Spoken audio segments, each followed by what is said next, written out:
우리 기도원의 말씀을 보고 있습니다. 기도원의 이 말씀은 하나님이 이 전쟁에 승리를 주신다라는 것을 분명하게 보여주는 그러한 말씀입니다. 그래서 하나님께서는 미디안과의 그 전쟁을 앞두고 오직 300명의 사람만을 남겨두고 나머지 사람들을 다 보내줬습니다. 다 보내줬습니다.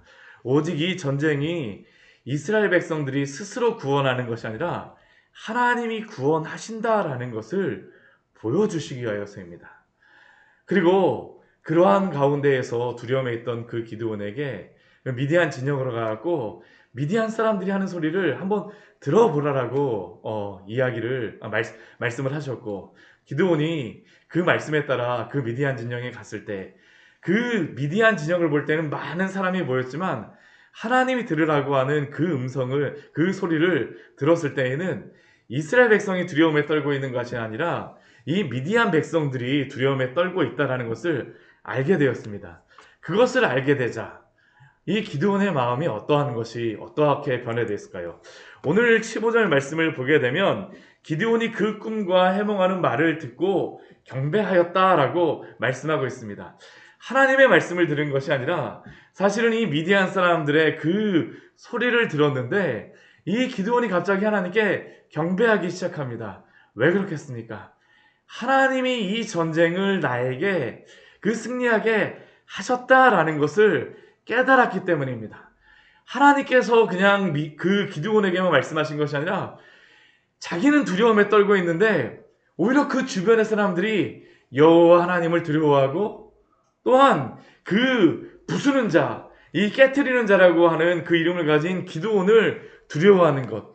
기드온의 칼이라. 사실은 그러나 하나님의 손에 기드온이 붙잡혀 있다는 것을 미디안 사람들이 알았다라는 것이죠. 그러니까 어떻게 합니까? 하나님께 경배합니다. 하나님께서 이러한 일을 하시는군요. 기드온의 생각이 변화되어지는 겁니다.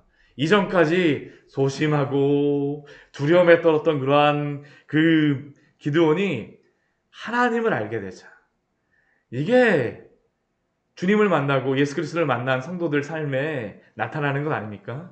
이전까지는 두려움에 떨고 무서움에 떨고 어떻게 해야 될지 잘 모르지만 주님을 만나고 주님이 정말로 나의 참된 소망이요 나의 구원자라는 것을 알게 되게 되면 이 세상의 것들에 대한 그러한 두려움이 없어지게 되지 않습니까?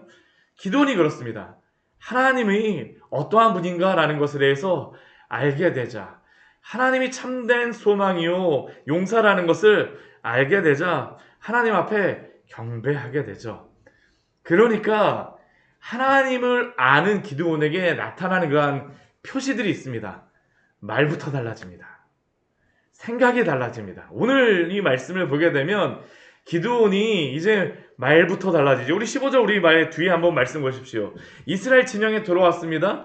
들어와 갖고 그 백성들에게 무엇이라고 말하고 있습니까? 우리 같이 한번 읽어볼까요? 우리 15절 우리 뒤에 부분. 일어나라, 여호와께서 미디안과 그 모든 진영을 너희 손에 넘겨 주셨느니라. 일어나라 라고 지금 기드온이 이스라엘 백성들에게 말하고 있습니다. 하루쌤, 두려움에 떠는 그러한 셈에서, 이게 떨다라는 그러한 의미의 그러한 셈에서 일어나라 라고 말합니다. 기드온이 변하니까 그의 말도 변하는 것이죠. 하나님이 누구신지를 알게 되니까 그의 언어도 바뀌는 것입니다. 근데 지금 이 15절의 이 말씀은 원래 누가 기드온에게 말씀하셨던 걸까요?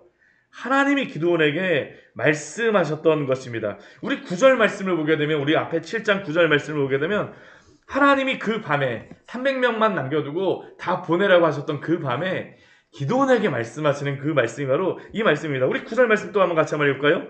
그 밤에 여호와께서 기드온에게 이르시되 일어나 진영으로 내려가라, 내가 그것을 내 손에 넘겨 주었느니라. 하나님을 만나게 되니까 하나님이 주신 그 말씀이 기드온의 마음속에서 이게 막 용솟음 치는 겁니다. 주님의 말씀이 그냥 더 이상 머릿속에서만 그냥 지식적으로만 있는 것이 아닙니다.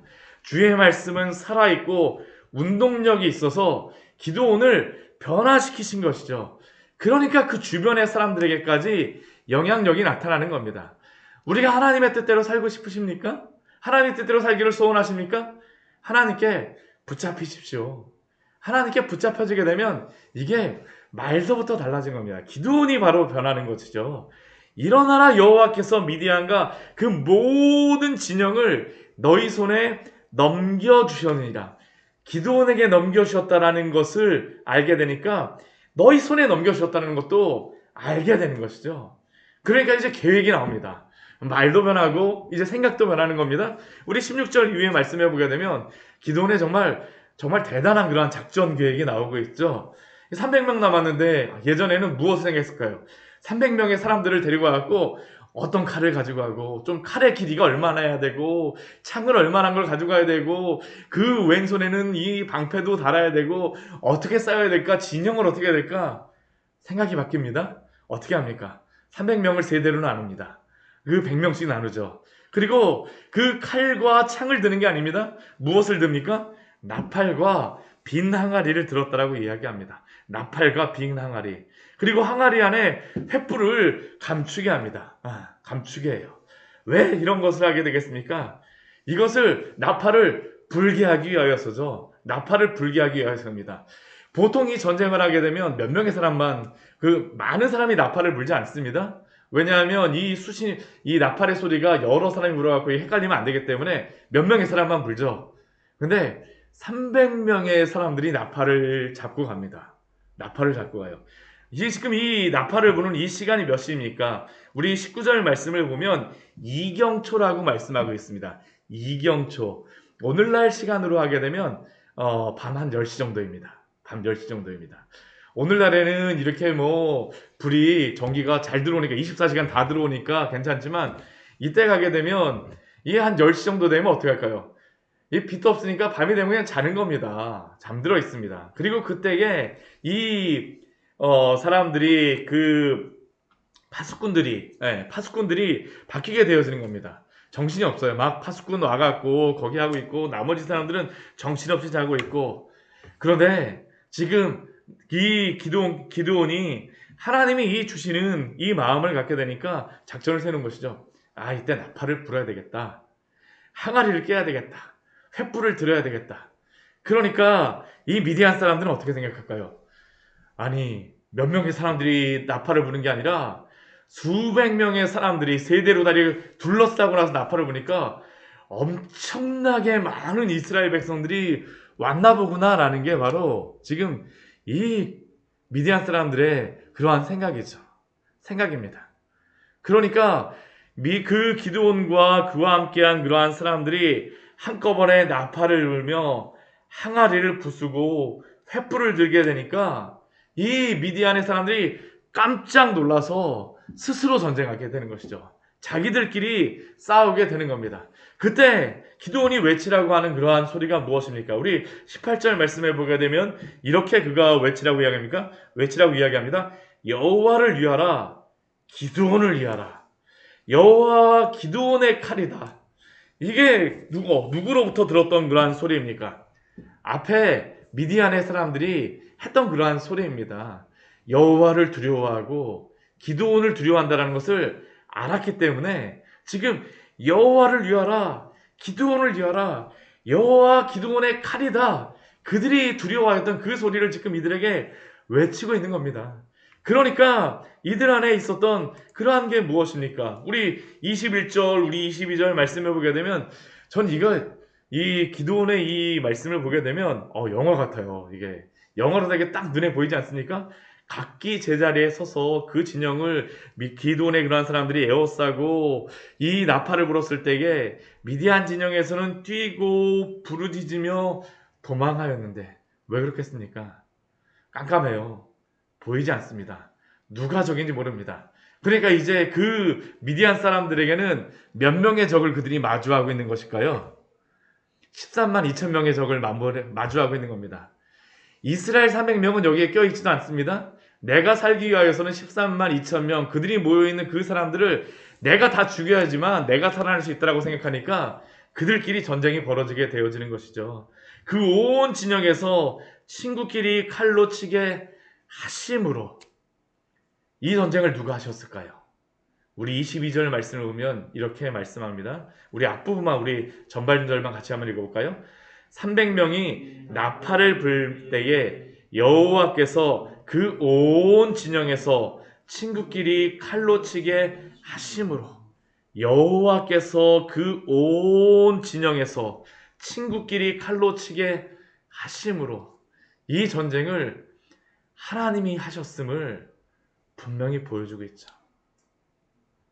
우리의 그러한 모든 전쟁은 우리의 손에 먼저 달린 것이 아니라 여호와의 손에 달려 있음을 믿으시기 바랍니다. 우리는 우리가 잘 준비하고 무엇이 돼야 되고 이것이 돼야 되고, 물론 우리의 준비가 필요 없다는 것이 아닙니다. 그러나 이 모든 것을 이루시는 분이 누구십니까? 하나님이십니다. 하나님은 하나님께서 이 모든 일들을 행하셨음을 우리로 하여금 고백받기를 원하십니다. 이게 바로 이스라엘 백성 안에서 하나님이 영광 받기를 원하시는 그러한 방법이었습니다. 기드온은 어떠한 사람일까요? 오늘 말씀 보게 되면 보리떡과 같은 사람입니다. 그 꿈과 같죠. 미디안 사람들이 그 꿈대로 이루어지는 겁니다. 그 보리떡 한 덩어리가 굴러가게 되면, 그 장막에, 미디안의 장막에 부딪히게 되면 무슨 소용이 있겠습니까? 보리떡이 부서진다라고 생각을 하죠. 계란으로 바위를 치면 무엇이 깨지겠습니까? 우리는 당연히 계란이 깨진다라고 생각을 합니다. 그런데 오늘 말씀을 보면 계란으로 바위를 쳤더니 무엇이 부서진 것입니까? 바위가 부서지는 것이죠. 사람의 방법으로 한 것이 아닙니다. 하나님이 살아계셔서 오늘도 기드온에게 승리를 주셨음을 우리에게 보여주고 계시는 것입니다. 하나님의 전쟁이 바로 이것 아닙니까? 우리의 손에 맡겨져 있는 것 같은 그러한 전쟁을 하나님께서 이루어 가신다라는 것을 또한 기드온에게 보여주시는 것 아닙니까? 오늘 이 말씀을 통하여서 하나님께 맡기십시오. 하나님이 우리의 삶을 통하여서 그 일들을 이루시기를 기대하십시오. 우리가 먼저 이 믿음을 가지라라고 하나님이 이 말씀을 통하여서 알려주시는 것이죠. 그러니까 이제 전쟁에 승리하게 되니까 어떻게 합니까? 이 미디안의 백성들이 이곳저곳으로 막 도망가기 시작하죠. 이들의 그러한 그 도망가는 방향을 보게 되면 요단강 동편으로 막 도망가고 있습니다. 베시다, 다바에 가까운 아벨모올라 경계, 다 요단강 있는 그러한 주변이라고 생각을 하는데요. 이들이 요단강으로 막 도망을 하게 되니까 이스라엘 사람들이 납달리와 아셀과 온 므낫세에서부터 이 사람들이 오게 됩니다. 이 사람들은 어떤 사람들이겠습니까? 이전에 돌아갔던 그러한 사람들입니다. 이 같이 이전에 전쟁에 함께 하려고 했던 사람들이 이 납달리와 아셀과 온 므낫세의 사람들이었습니다. 돌아가신 사람들이 다시 이 부름을 받고 이 전쟁에 참여하게 되어집니다. 그리고 추격하게 되어져요. 근데 이 사람들이 너무나 많으니까 누구까지 또 부르냐 하면, 우리 24절 말씀해 보게 되면 기드온이 사자들을 보내서 에브라임 온 산지로 두루 다니게 하죠. 에브라임 사람들을 보내는 것입니다. 에브라임이 가장 큰 힘 있는 그러한 지파 중에 지파죠. 유다 지파와 함께 에브라임 사람들을 보내는 겁니다. 그래서 이들이, 이 에브라임 사람들이 온 수로를 점령하고, 그리고 이스라엘이 전쟁에 승리하였는데 그 미디안의 두 방백 지도자 오렙과 스웹을 사로잡았다라고 말하고 있습니다. 이 오렙이라고 하는 이 의미는 까마귀라는 의미고, 스웹이라고 하는 이 의미는 늑대라는 그러한 의미인데, 까마귀 같고 이 늑대와 같은 이 미디안 방백, 이 방백이 붙잡혀서 어디에서 죽음을 당합니까? 오렙 바위에서 죽었다라고 이야기하고, 또한 스웹은 스웹 포도주 틀에서 죽었다라고 말씀하고 있습니다. 근데 우리가 이 말씀을 참 보게 되면 재미있는 것이, 이전에 기드온을 하나님께서 부르셨던, 큰 용사여 하며 부르셨던 그곳이 어디입니까? 포도주 틀이었습니다. 포도주 틀. 근데 하나님께서 승리하게 하시니까 어떻게 합니까? 그 두려움에 그 포도주 틀에서 그 밀타작을 했던 그 기드온이 이제는 그 포도주 틀에서 승리하게 되어집니다. 하나님께서 전쟁에 승리하게 하시는 것이죠. 철저하게 하나님께서 전쟁에 승리하게 하셨더라라는 것을 우리에게 보여주고 있습니다. 그렇다면 우리는 어떻게 되겠습니까? 끝까지 하나님 믿고 따라가십시오. 하나님 의지하십시오. 오늘 이 기도원의 말씀을 보게 되면 좀 아쉬운 부분들이 있습니다. 이제 8장 말씀, 이제 7장 후반서부터 우리가 말씀을 보게 되면 좀 아쉬운 부분이 무엇이냐 하면 우리 23절 이후의 말씀을 보게 되면 원래는 몇 명이 전쟁을 하라고 하나님께서 말씀하셨으니까 300명이 전쟁을 하라고 말씀하셨어요. 그런데 조금 더 크게 전쟁에 승리하고 싶어서 어떻게 합니까? 돌아가게 했던 그 사람들을 불러 모으기 시작합니다. 300명이 이제 넘어가게 되어지는 것이죠. 그리고 전에 그 전쟁에 참여하지도 않았던 그 에브라임 사람들까지 전쟁에 참여시킵니다. 나중에 이 전쟁이 끝나게 되고 나서 이제 에브라임 사람들이 기드온에게 바로 이제 이야기를 하기 시작해요. 왜 우리를 진장에 쳐가지 않았어? 이제 그러한 이야기를 하게 되어지죠. 그러니까 온전히 하나님만을 의지하지 못하게 되니까 그 사람들의 공과를 가지고 이제 자랑하기 시작하는 것입니다. 우리가 분명히 이 전쟁을 시작하면서 하나님께서 뭐라고 말씀하셨어요? 사람이 너무 많기 때문에 우리 7장 2절 말씀에 보게 되면 분명히 말씀하고 계시죠. 이는 이스라엘이 나를 거슬러 스스로 자랑하기를 내 손이 나를 구원하였다 할까 함이니라. 하나님이 전쟁에 승리하셨음을 보기를 원하시는데 마지막에 사람을 의지하는 모습들이 기드온에게 나타난다라는 것입니다. 안타까운 그러한 분이죠. 우리가 성령으로 시작하였다가 육체로 마치지 마십시오. 온전히 믿음으로 주님을 의지하심으로 오늘도 주님과 동행하며 승리하시기를 축원합니다. 같이 기도하도록 하겠습니다. 하나님 아버지, 오늘